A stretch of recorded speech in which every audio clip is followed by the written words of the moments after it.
ìgbà tí màmá yìí ń ṣiṣẹ́ ìránṣẹ́ mi ò bá wọn sọ nǹkan kan ṣùgbọ́n gbọ́dọ̀ kejì inú àdúrà wọn lolúwa fún mi. Ẹ jẹ́ n parí àdúrà yẹn báyìí. Ẹ jókòó dáadáa.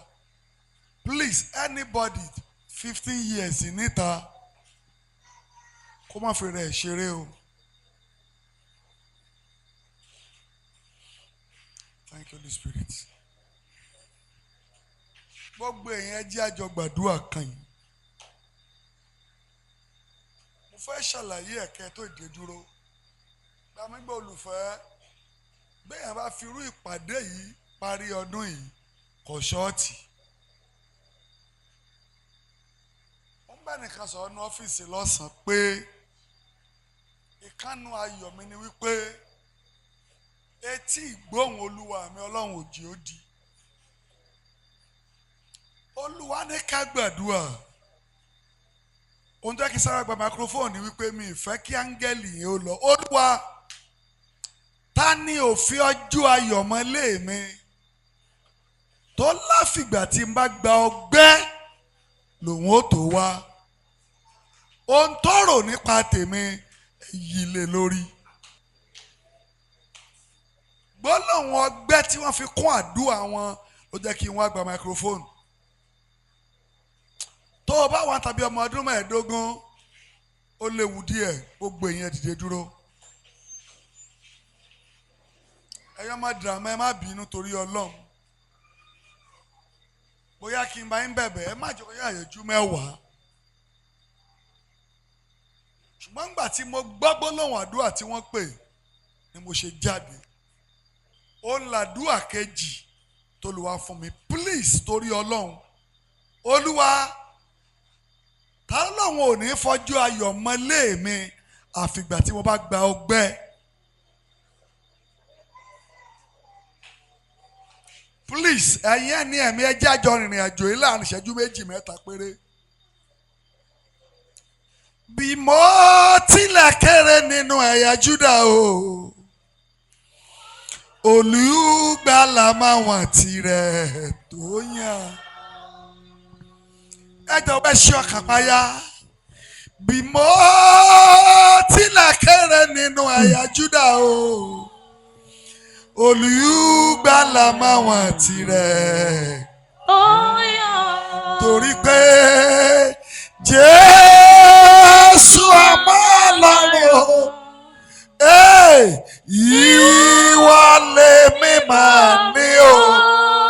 Torí pé ayé fẹ́ máa èdìdì agbára. Ẹ jọ̀wọ́ ẹ ṣí ọkàn payá.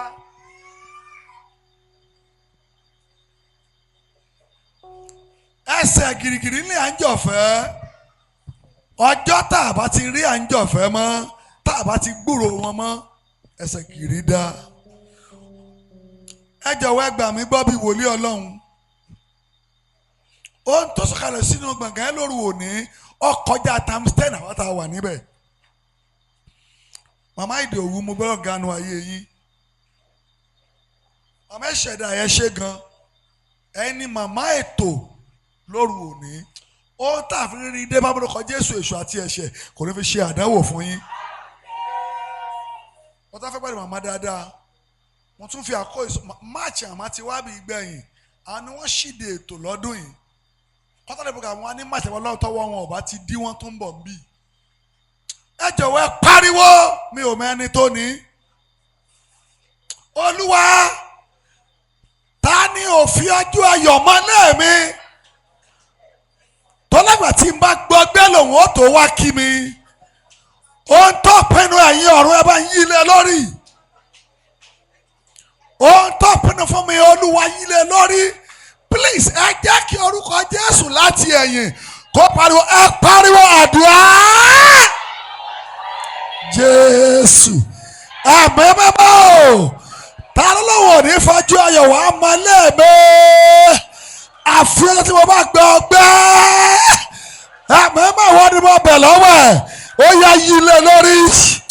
Ó tọ́pinnu yẹn Ọlọ́run fi ṣẹ́ lálejò. Obìnrin gbàdúrà torí Ọlọ́run. Ẹ pariwo. ọkùnrin bí wo obìnrin bí wo lọ́lọ́wọ́ rí mọ́lẹ̀ mi pẹ̀lú ojú ayọ̀ tó láfìgbà tí wọ́n gbàgbé olúwa tó pẹ̀lú ọlọ́run yìí lé lórí ẹ sọ̀rọ̀ ẹ sọ̀rọ̀ ẹ sọ̀rọ̀ Jésù Kristi olúwa wa ìmọ̀kímọ̀ kò má gbọ́dọ̀ jọ ètekéte kò lè dúró ẹnikẹ́ni tó bá dirú ọ̀rọ̀ ni ó forí ara rẹ̀ gbé torí olúwa lèmi bá. alọ́lẹ́ẹ̀kejì ó tí mò ń sọ yé mi. ẹgbẹ́ bá kájọ ń sọ̀rọ̀ láàrin bí ìṣẹ́jú bí ọgbọ̀n ìṣẹ́jú ní ọ́fíìsì. ṣé Jésù wá lè jìyà káwọ́ ọmọ sani? ẹ pariwo lẹ́ẹ̀kejì. ẹ̀yin tẹ̀wọ̀n láyé mo fi Jésù bẹ̀yìn àti fẹ́ ṣe tán. mo fẹ́ ọ̀nà Muhammad dàbá ìmọ̀ kan ṣe nǹkan bí ìṣẹ́jú mẹ́wàá. ẹ pariwo tí mò ń sọ yé mi. Olúwa gbà mí lóru iṣẹ́. ìka ènìyàn olólùwọ̀n ò ní pẹ́ kí n pa màá lọ́gọ́rùn ò ní wá. tọ́lọ̀ ń ṣàdúró tí o bá gba ọgbẹ́ ó ń tọ́ pinnu nípa tèmi àti ilé mi Olúwa yóò ẹ pariwo àdúrà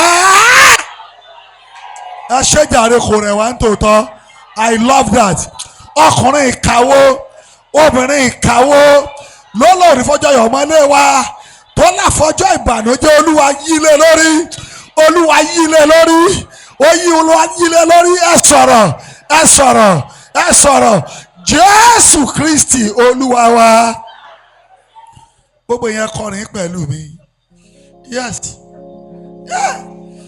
fọ́pá ìrìn rẹ̀ fọ́ gbogbo ipa ẹ̀ṣẹ̀ Kristi jọba rẹ̀ dé àṣejàre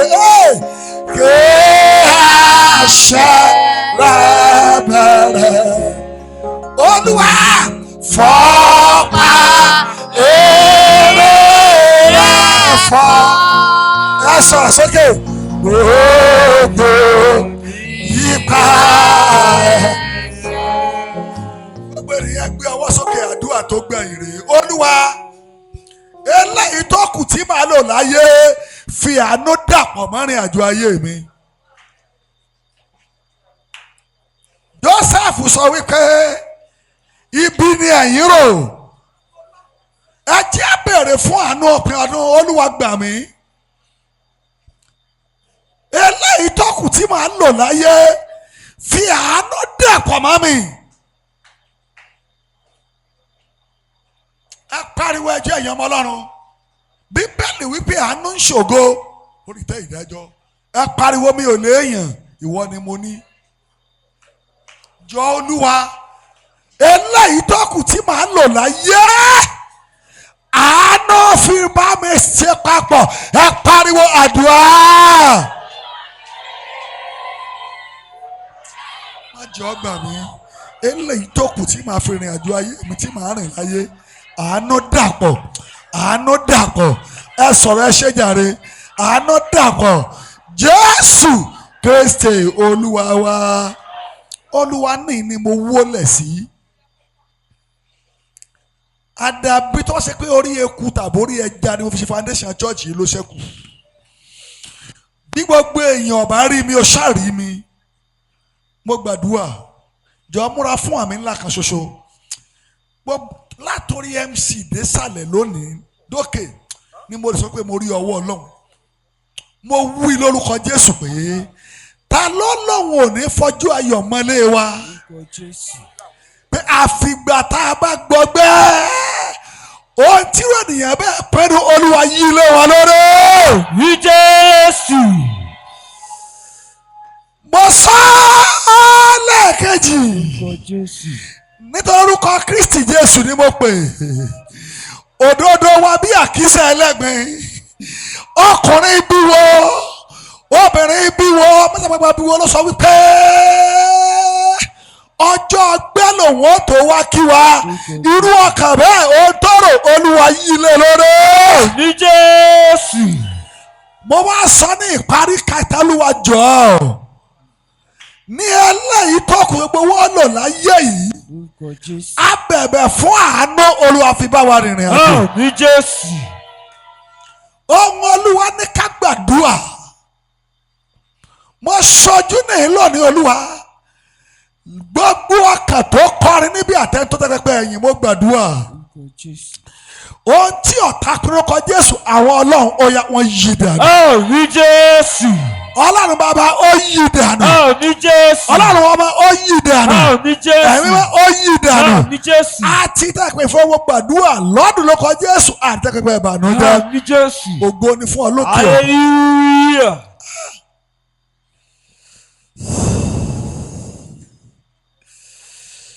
ẹ kọrin pẹ̀lú mi ní gbogbo ayé orúkọ rẹ ti ní ẹ pariwo Olúwa Olúwa wa ẹ sọ̀rọ̀ sókè orúkọ rẹ ti ní tó nígbò.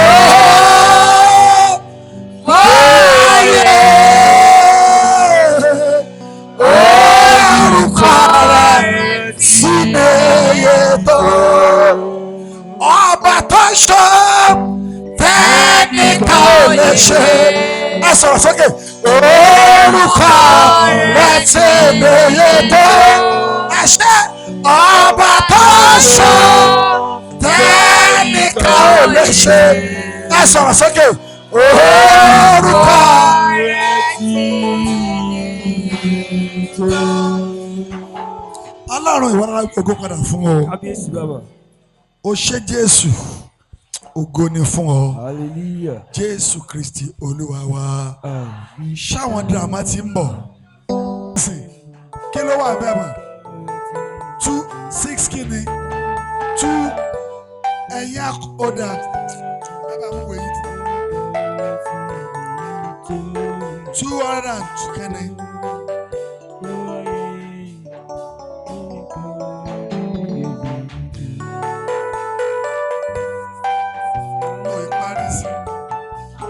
Hymn 227 227 ṣé mi ò rí akọrin ní ọ̀dà Hymn 227 bí Kristi dé ọkàn mi ń dè ayé mi ti dàbí ọ̀run yes.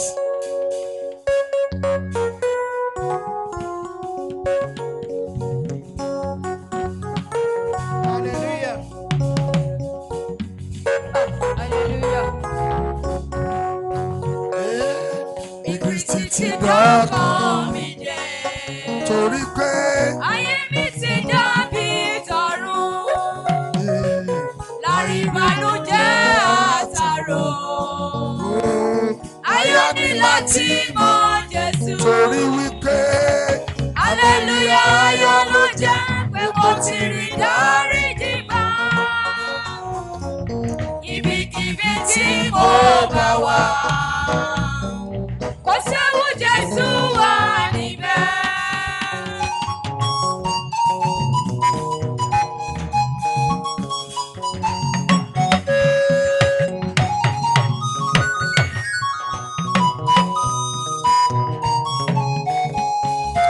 mo ti rò pé àrùn jìnnà Mo ti rò pé ọ̀run jìnnà. Ṣùgbọ́n nígbà tí Jésù dé. lọ́run ti dé lọ́run ti dé. Nínú ọkàn mi.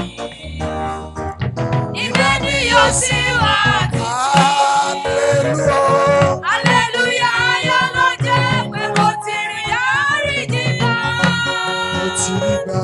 Ibikíbi tí mo bá wà. Kò séwu Jésù wà níbẹ̀.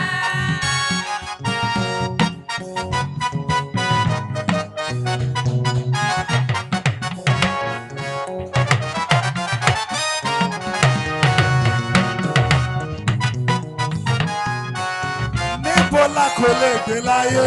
Ibo la kò lè gbé láyé. Lórókè àti pẹ̀tẹ́lẹ̀. Lórókè tàbí pẹ̀tẹ́lẹ̀. Láyé tàbí lágbàlá. ayẹyẹ tàbí àgbàlá. Kò séwu Jésù wà níbẹ̀. Kò séwu Jésù wà níbẹ̀. Hallelujah. Hallelujah, ayọ̀ ló jẹ́ pé mo ti rí dáríjì náà. Ibikíbi tí mo bá wà. Kò séwu Jésù. Àmín.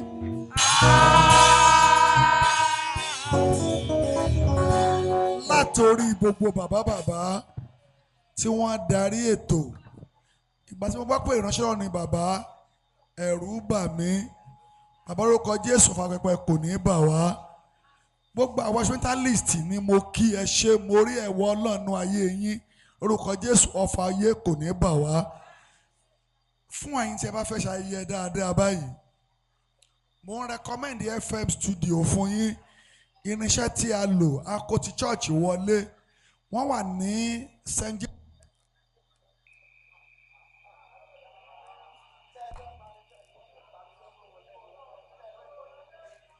ní ìyànà church. Irinṣẹ́ wọn la lò. Lórúkọ Jésù irinṣẹ́ náà kò ní.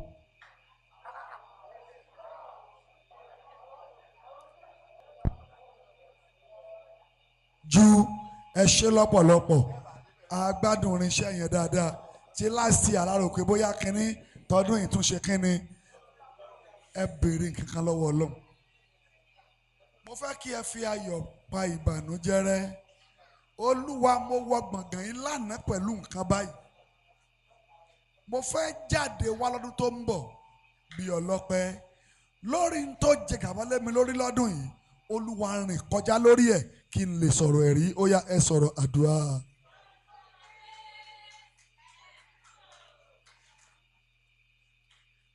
A ti fẹ́ ṣoore ọ̀fẹ́ náà nìyẹn. Ẹ ṣe gan. Ẹ sọ̀rọ̀ Ọlọ́run lórí tí ó jẹ lórí àwọn ènìyàn yìí lọ́dún yìí. Mo fẹ́ kí wọ́n rìn lórí ẹ̀ lọ́dún tó mọ̀ kan wá bí ẹlẹ́rìí. Ẹ gbàdúrà yẹn. Jésù Kristi Olúwa wa. Gbogbo ẹ̀yin tí ẹ ṣiṣẹ́ ni mo kí. Láti Celestial Church, láti Kérúbù. Èmi ẹ ṣe olùfẹ́ Jésù rè wọ́n láti ń pe Jésù ní tòótọ́. Ìbẹ̀lẹ̀ mi nífẹ̀ẹ́ sí. Ẹ ṣe lọ́pọ̀lọpọ̀. Bẹ́ẹ̀ náà bá ṣe nǹkan ẹ pè mí, ṣẹ́gbẹ́ mi náà máa wá. Mo ń retí ẹnìkan tó tún máa ní ìrú sókè. Tí ó tún fẹ́ sọ pé òun tún fẹ́ gbólúwaga nínú ìjọ yìí. Ààyè wà. Ohun tẹ̀mí náà wo tèmi sínú. Lórúkọ Jésù, ogun ayé ò ní borí wa.